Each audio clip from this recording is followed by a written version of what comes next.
Bonjour et bienvenue. Pour ce nouveau Click and Coffee, nous avons souhaité faire un point sur la situation des salles de sport fermées depuis le 5 octobre dernier. Rappelons également qu'elles auront été privées de 6 mois d'activité sur la seule année 2020.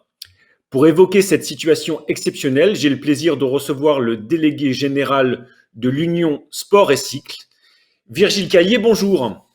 Bonjour, bonjour à vous. Une première question, avez-vous une quelconque visibilité sur une prochaine réouverture des salles de sport aujourd'hui? Alors ça c'est une bonne question, mais c'est déjà une question piège. Pour une première question, c'est pas facile. Nous n'avons pas de visibilité et vous doutez bien qu'actuellement, même le gouvernement est en grande interrogation sur la temporalité de reprise des activités en France. Néanmoins, on commence à engager un certain nombre de réunions, des réunions interministérielles, où on étudie les scénarios de reprise.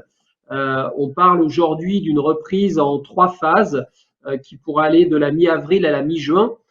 Et ce sont les premières discussions. Alors, ça a quand même un caractère extrêmement positif puisque ça permet aux entreprises, aux gestionnaires de salles de se projeter sur une reprise d'activité. Et en cela, c'est déjà un très bon point.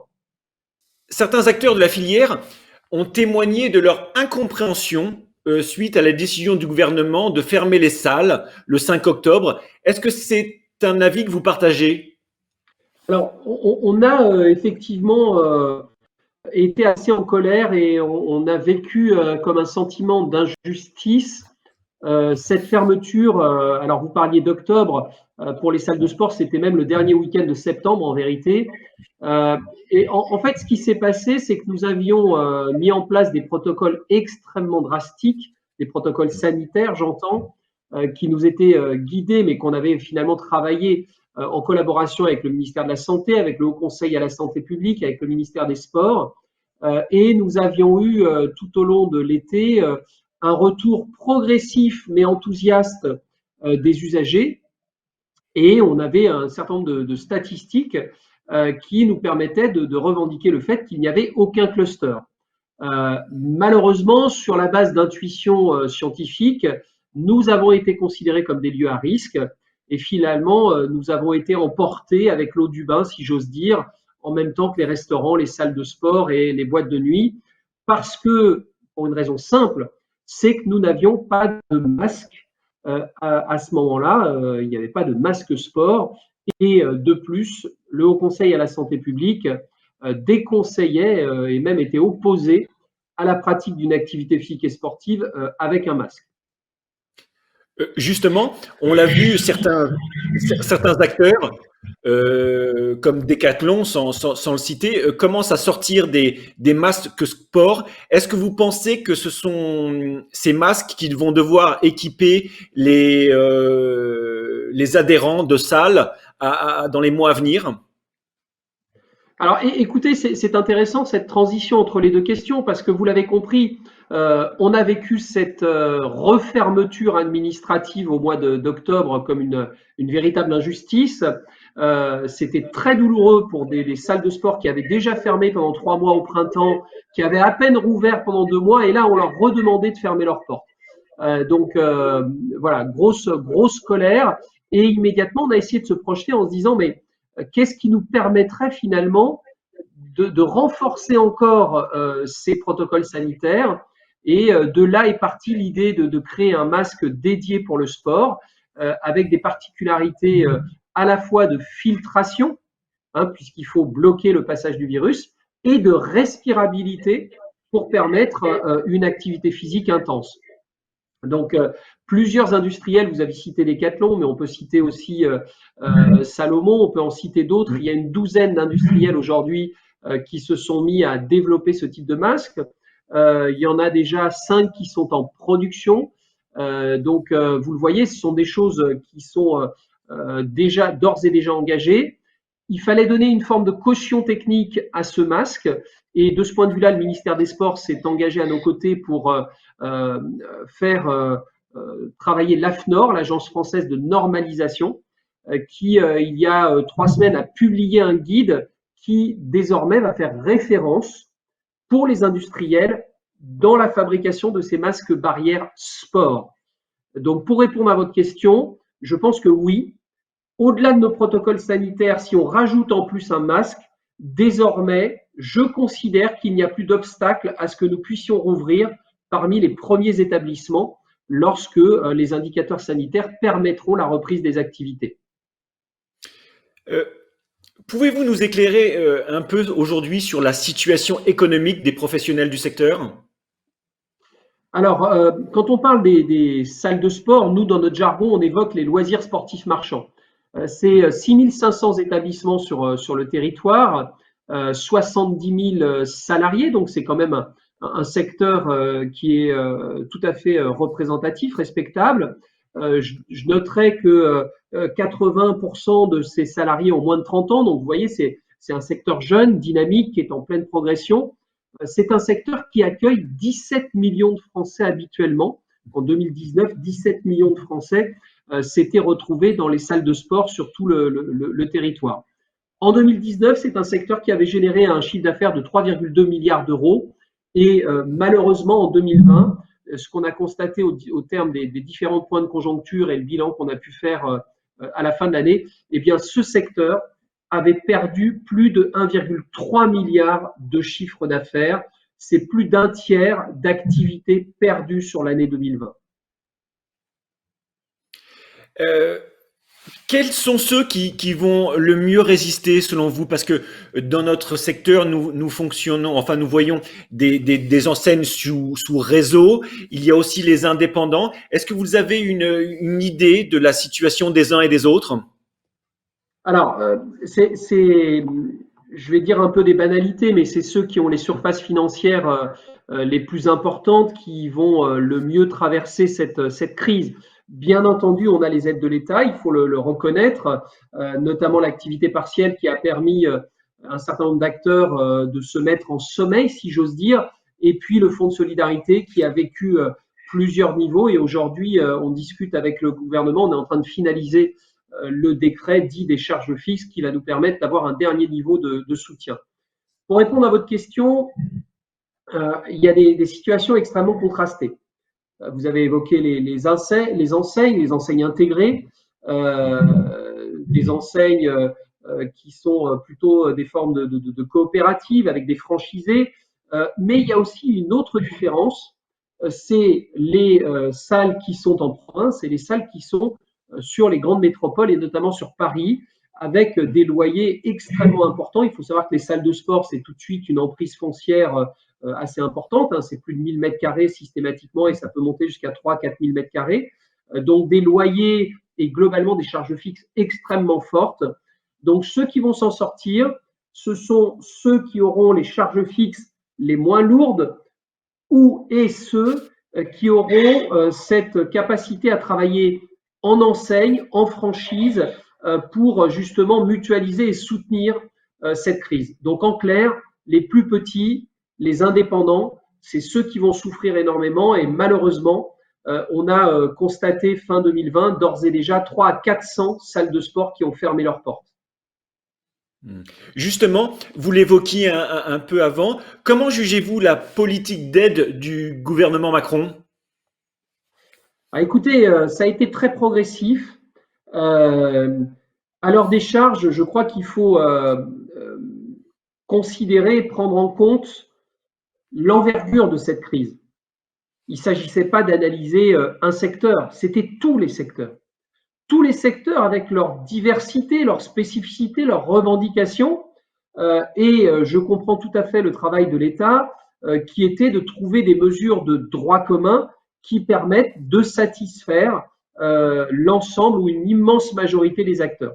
Donc le travail des syndicats professionnels comme le nôtre, hein, des représentants, ce qu'on appelle des corps intermédiaires, eh bien c'était de faire valoir la spécificité de nos secteurs. Ce que l'on a fait avec les salles de sport, comme je le disais, ce sont des acteurs qui vivent sur des charges fixes extrêmement lourdes. Donc, on a pu obtenir un renforcement du fonds de solidarité, un renforcement des aides et cette éligibilité au dispositif dit des charges fixes. Ça va permettre à un très grand nombre, une grande majorité de nos salles de survivre. Mais pour répondre à votre question, le travail n'est pas fini. On attend du gouvernement désormais qu'il nous accompagne à la reprise. Parce que pour les salles de sport qui vivent sur un dispositif d'abonnement, il va falloir reconstituer sa clientèle. Ça peut prendre du temps, ça peut être 6 mois, ça peut être 12 mois. Donc il va falloir qu'il y ait des aides qui partent en sifflet, qu'on puisse être accompagné en tout cas au moment de cette relance, de cette reprise d'activité. Justement, vous l'évoquiez, accompagner la reprise. Aujourd'hui, comment, d'après vous, les enseignes préparent-elles leur réouverture? Alors, il y a deux travaux, pardon, de missions en parallèle. Il y a une mission qui est une mission très financière, constituer des business plans, rassurer les investisseurs, aller chercher des appuis auprès des banques. Et effectivement, on fait plusieurs scénarios. Est-ce qu'on va reprendre fin avril? Est-ce qu'on va reprendre en juin? Est-ce qu'on va reprendre en septembre? Donc, il y a ce travail d'orfèvre, d'ajustement de business plan. Et puis, il y a un deuxième travail en parallèle qui est le travail de reprise, j'allais dire, effective, logistique. Et là, ce qui est très compliqué, là où l'équation devient presque insoluble, c'est qu'on n'a pas la date de reprise. Et sans la date de reprise, c'est très dur de planifier une campagne de communication, une campagne d'abonnement, la mise en place des protocoles sanitaires, l'achat du matériel. Donc, vous le voyez, pour les dirigeants d'entreprise, les gestionnaires de salles, l'incertitude, c'est la pire des situations. Donc, on essaye tant bien que mal d'obtenir un maximum de garanties. Désormais, on a à peu près circonscrit la date de reprise entre mi-avril et mi-juin. C'est encore très, très large comme période. Progressivement, on va essayer de resserrer les taux pour apprécier un petit peu mieux nos dates de reprise et pour pouvoir s'organiser en conséquence. Justement, vous l'évoquiez, il y a donc, selon vous, en lien avec avec le gouvernement, plusieurs scénarios de calendrier de réouverture? Oui, tout à fait. C'est le travail que l'on mène avec eux. Ils nous font état, donc nous on travaille beaucoup avec Bercy, on travaille beaucoup avec le ministère des Sports, on travaille également avec Matignon sur les cellules interministérielles de crise. On a des échos sur les réunions interministérielles. Ça vient de débuter, hein. Vous avez probablement à l'esprit les annonces du public qui a évoqué une échéance de 4 à 6 semaines. Donc, comment tous les secteurs s'organisent, comment ils anticipent ces scénarios de reprise. Eh bien, voilà, nous, on est derrière ça et on essaye de faire valoir des protocoles sanitaires, comme je le disais, extrêmement stricts, l'apport supplémentaire du masque barrière sport. Et bien entendu, on va revendiquer d'ouvrir le plus tôt possible, si possible, dès le mois d'avril. Une dernière question, Virgile Caillé. Est-ce que vous avez le sentiment que cette période va aller vers une consolidation du secteur, de cette filière? Alors ça, c'est une très bonne question. Effectivement, on avait constaté depuis quelques années une évolution et probablement une reconstitution du secteur. Il est probable que la crise accélère ce processus de mutation et de concentration du marché. Il y a de plus en plus de rapprochements, de rassemblements, même d'indépendants qui se structurent sous forme d'enseignes. Et il est probable que cette union, parce qu'on s'est bien aperçu pendant la crise qu'il y avait besoin de travailler groupé, de travailler ensemble.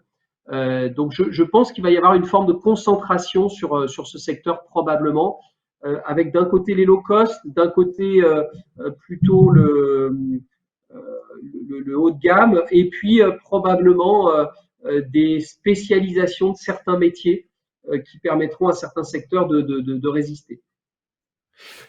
Au niveau européen, la France est encore un peu en retard du taux de pénétration de salles. C'est plutôt un signe positif pour le secteur, d'après vous, en dépit de cette Il y a un crise? potentiel.